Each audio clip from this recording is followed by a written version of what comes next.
Bonjour à tous, ravi de vous retrouver pour cette nouvelle vidéo. J'espère que vous avez de l'énergie. Bonjour Jordan. Bonjour les amis. Moi, je suis toujours prêt. De quoi on parle aujourd'hui?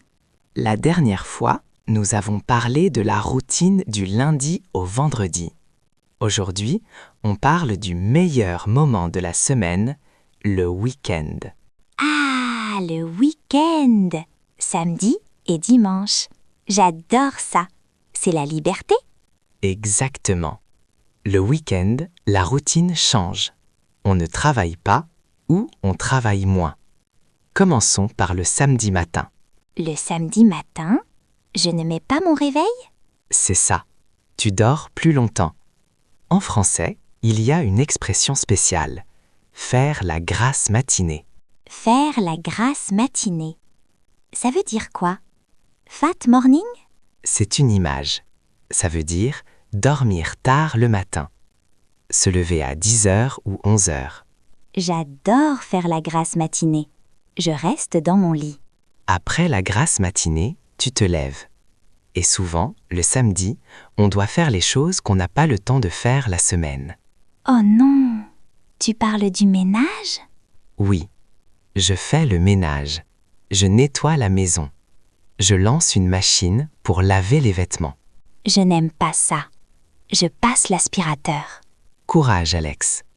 Après le ménage, il faut manger. Le frigo est vide. Qu'est-ce qu'on fait? On va au restaurant? Pas tout de suite. D'abord, on fait les courses, au supermarché ou au marché. Je fais les courses. J'achète des légumes, des fruits, du fromage. Le samedi après-midi, c'est le moment de la détente. Tu peux faire du shopping pour acheter des vêtements ou faire du sport. Moi, je vais au parc. Je joue au football avec mes amis. Super. Et le samedi soir, c'est le moment de la fête. Oui, je sors. Je vais au cinéma ou je vais boire un verre avec des amis. On dit souvent « je sors avec mes amis ». On rigole, on discute et on se couche tard. Oui, minuit ou 1h du matin. Maintenant, passons au dimanche. Le dimanche est différent du samedi. C'est plus calme. Les dimanches, c'est le jour de la famille? Souvent, oui. On prend un grand repas en famille. Le déjeuner du dimanche. On mange du poulet rôti, par exemple. Miam! J'aime le déjeuner du dimanche. Et l'après-midi? L'après-midi, on aime la nature. On dit « je me promène ». Je me promène. Dans la forêt ou au bord de la mer? Ou alors, s'il pleut, on reste à la maison. On appelle ça le cocooning.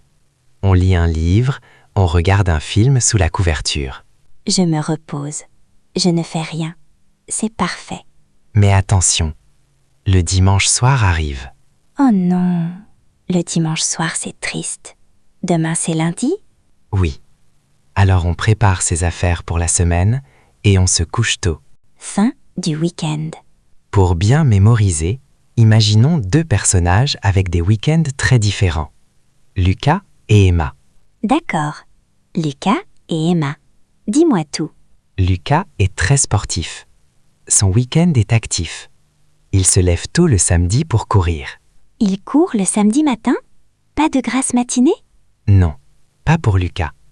Il fait du vélo, il fait de la randonnée. Il est toujours dehors. Lucas est actif. Il aime le sport. Emma, elle, adore le calme. Elle fait la grasse matinée jusqu'à midi. Ah, je préfère Emma. L'après-midi, Emma visite des musées où elle lit un livre dans un café. Elle aime la culture et le repos. Donc Lucas bouge beaucoup, Emma se repose et se cultive. Exactement. À ton avis, qui est le plus fatigué le lundi matin? C'est Lucas, parce qu'il a fait trop de sport. Emma est reposée. C'est possible. Ou peut-être que Lucas est en pleine forme grâce au sport. C'est vrai aussi. Allez, pour vérifier si tu as tout compris, on fait notre petit quiz? Vrai ou faux? Je suis prêt, Jordan. Envoie les questions. Première phrase. Faire la grasse matinée, c'est manger beaucoup de gras le matin. Faux. C'est dormir tard le matin. Rien à voir avec la nourriture. Bien joué. Deuxième phrase. Le samedi, je fais les courses au supermarché. Vrai. Pour remplir le frigo. Troisième phrase. Le dimanche matin, je pars travailler au bureau. Faux. En général. Le dimanche, on ne travaille pas. On se repose. Quatrième phrase. Lucas, le sportif, reste au lit toute la journée. Faux. C'est Emma qui aime se reposer. Lucas fait du vélo ou de la randonnée. Dernière phrase. Je sors avec mes amis le samedi soir. Vrai. C'est le meilleur moment pour aller au cinéma ou au restaurant. Bravo Alex. Tu es un expert du week-end maintenant. J'ai retenu grasse matinée, faire les courses, se promener, se reposer. C'est parfait. Merci à tous d'avoir suivi cette leçon. Profitez bien de votre prochain week-end. Bon week-end à tous. Reposez-vous bien. Au revoir. À la prochaine.